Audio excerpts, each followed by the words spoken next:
Bad news, I killed my wife's video editing PC. Good news, it's time to build a new one. Hi, welcome back to PC Builder. I'm Jason. Now I'm super excited for this AMD Ryzen 9 5950X build with an RTX 3080 Ti today. Why are we doing this build now, you ask? Well, two reasons. One is you guys keep asking me for a monster gaming and video editing PC build, so here you go. And two, well, I accidentally killed my wife's gaming and video editing PC last week. How did I kill our editing PC? And how the heck did we get this GPU for this build? Keep watching. Before that, this video is sponsored by Best Buy. If you're looking for the best deals on TVs, electronics, or PC gaming accessories, then Best Buy's top deals has you covered. From gaming laptops like this Lenovo Legion Slim 7 with a Ryzen 5800H and an RTX 3060 for $1299 to 4K 144Hz gaming monitors like the Samsung Odyssey G7 28-inch for $699 to deals on the latest phones, tablets, TVs, and more. If it has a power button, then Best Buy's top deals should be your first stop. Check out the latest deals using the link in the description below. So the purpose of this build is to have a world-class gaming experience, as well as be able to edit up to 8K video with a ton of effects in Adobe Premiere. Starting off with this CPU, we've got the Ryzen 9 5950X. Now this is an absolute beast of a CPU with 16 cores and 32 threads, and it's basically a high-end desktop part disguised as a consumer PC part. Now we did consider the i9 12900K, but due to some of the early adopter issues still going on with Intel Alder Lake, and the fact that we need something that's just gonna work, as well as the outrageous prices for higher end Z690 motherboards, going AMD with a 5950X really is a no-brainer right now, especially for less than $700 US. Now moving to the motherboard, the newly released Aorus X570S Master. Now remember, the S stands for silent, as it drops the annoying little chipset fan and passively cools the board instead. Now we need something that can support up to 4 Gen4 M.2 drives on the board itself. I did consider the MSI B550 Unity as well as the MSI X570 Carbon Pro. Either would have been a great choice, but I decided to go with the X570S Master as it has quite a bit more rear I/O USB inputs than the other two boards, along with an amazing feature set. For the GPU, we won the Newegg Shuffle and grabbed this ASUS TUF Gaming OC RTX 3080 Ti GPU. Now, I originally picked up this GPU for a staggering $2,000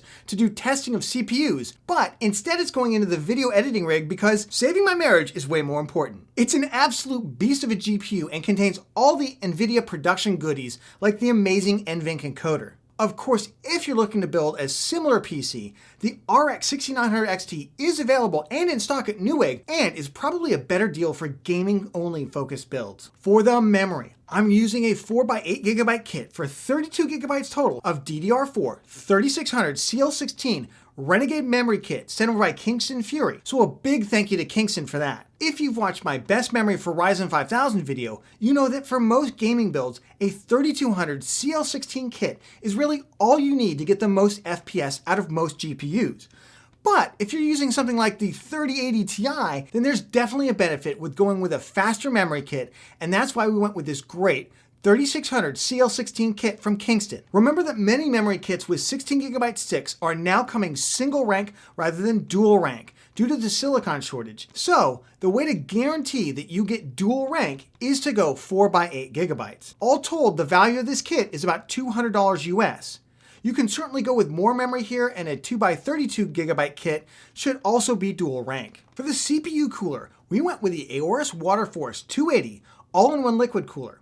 Now Gigabyte sent this over, so a big thank you to Gigabyte. While it doesn't run as hot as an i9 12900K, the Ryzen 9 5950X does suck back quite a bit of power, which requires premium cooling. The 280 AIO should give us plenty of cooling power for the 5950X, while at the same time looking amazing with its mirrored LED pump screen and great looking RGB highlights. Now let's talk about the case. We went with a Lian Land-Cool 215 here with its massive 200mm ARGB front fans. I really want this thing to be as quiet as possible while providing amazing cooling, so going with these massive fans on the Lian Land-Cool 215 makes a lot of sense. The fans can move an equivalent amount of air while spinning slower than traditional 120 or 140mm fans. The case also just has all of the Lian signature premium elements to it, like an easy to remove glass side panel, a pre-installed fan and RGB hub, and cable management extras like flexible grommet hole covers. For just under $100, this is an amazing airflow case. For the storage, we're going to start off with the T-Force Cardea Zero Z440 2TB Gen 4 M.2 SSD. It's a relatively affordable 2TB Gen 4 SSD that performs pretty well for its price point. Now, I picked this one up on a really big sale, but right now it's going for about $250 US.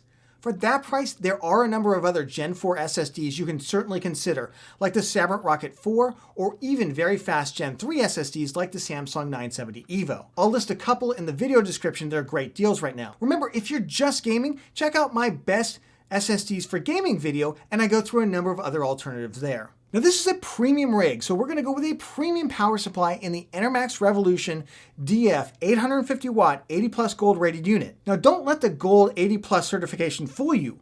This is an A tier listed multi-rail unit on the PSU Cultist tier list with incredible build quality and protections. Remember that the 80 plus rating doesn't actually mean a whole lot, unfortunately, and you should instead focus on how much power you need and where your unit ranks on the PSU Cultist tier list. For this build, I wouldn't have used anything below a B tier PSU, and personally, I wouldn't have gone with anything other than an A tier rated unit, especially when it's relatively affordable at about $110 US. In keeping with the all black theme of the build, we're going to go with this cable extension kit sent over by Aorus. Now these are jet black extensions with black cable combs, and they're really phenomenal. They typically cost about $27 to $30. Just remember, when using a lot of cable extension kits, you're going to plug these into the existing cables that come with the power supply, because a lot of the connections on the power supply side are proprietary. That means they're different for every power supply, sometimes different between models as well. So remember, plug these in directly to the power supply cables, not the power supply. Now, overall, the build comes together as spec'd out for just under $4,000 US. Yes, it's a premium build, and while we could cut back in some areas, this is just what this amazing level of performance costs at market value right now. So why are we doing this?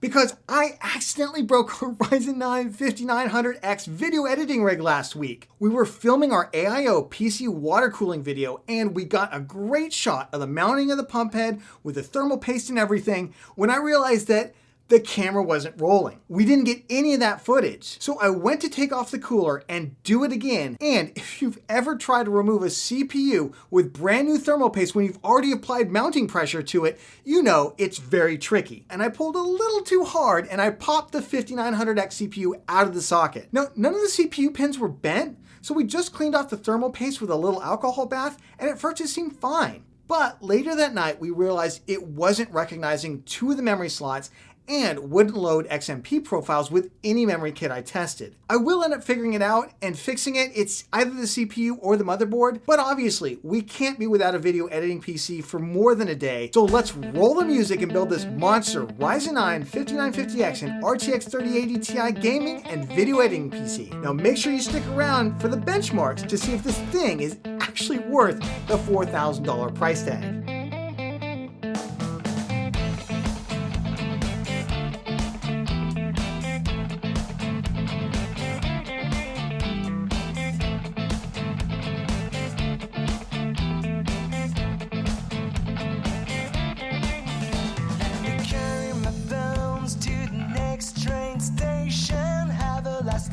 To see your fella good. I'll keep you waiting and you already drink too much. I'm coming up and you're already chased by the fuzz. I don't know where I'm heading, so don't ask for direction. I got this fever that just won't let me go. I got all the fire too strong for my body to hold, for my body to hold. So much fun to sit down. This feeling hanging out, and I just can't get enough. And tomorrow can't wait. We're not done and tired yet, and we're just now getting started. Are we rolling in OBS? Mm-hmm. You're sure? And we're just now getting started.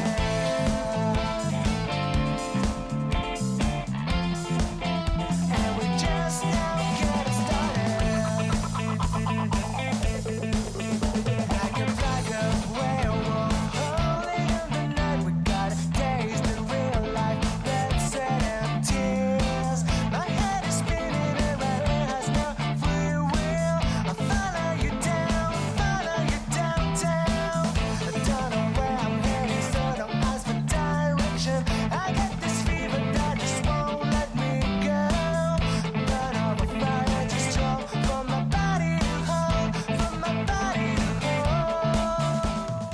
we did have a couple of challenges. The first challenge was that the Lian Landcool 215 case says that you can fit a 280mm all-in-one liquid cooler, and they said you can mount it in the top. Well, of course, I tried, and I probably tried for 2 hours to get that thing to somehow mount in the top, to the point where I almost got my drill out and just drilled in a couple of holes. So I ended up having to mount it in the front in a push-pull setup with a giant 200mm fans.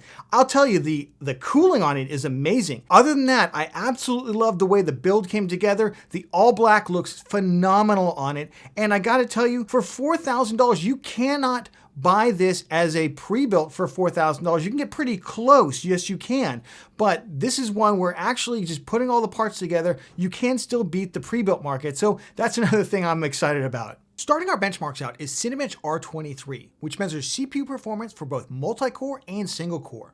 The Ryzen 9 5950X is an absolute beast of a processor, scoring an impressive 27,430 in multi-core, which puts it well above anything other than an i9 12900K or HEDT part from Intel. In single core, we put up an impressive 1601 score, which is only beaten out by the newer Alder Lake 12th generation Intel CPUs. For content creation, we're using the Puget Bench for Adobe's Creative Suite. Starting off with video editing using Adobe Premiere Pro, which measures export, playback, and GPU encoding scores.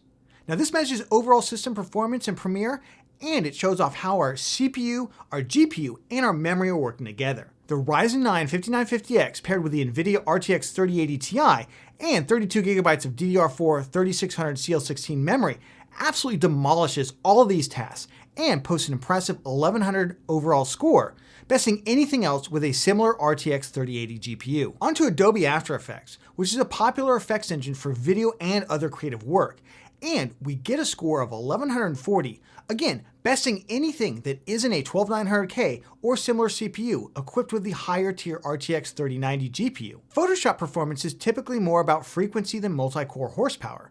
And we score another impressive 1167, besting just about anything that isn't a 12900K with an RTX 3090. Now let's look at a couple of gaming benchmarks, starting off with rasterized performance, then we'll look at DLSS as well as ray tracing performance. I'm rethinking how I test gaming performance and using high quality presets as opposed to ultra ones, given that ultra doesn't seem to offer much in the way of additional visual performance while eating up quite a bit of FPS.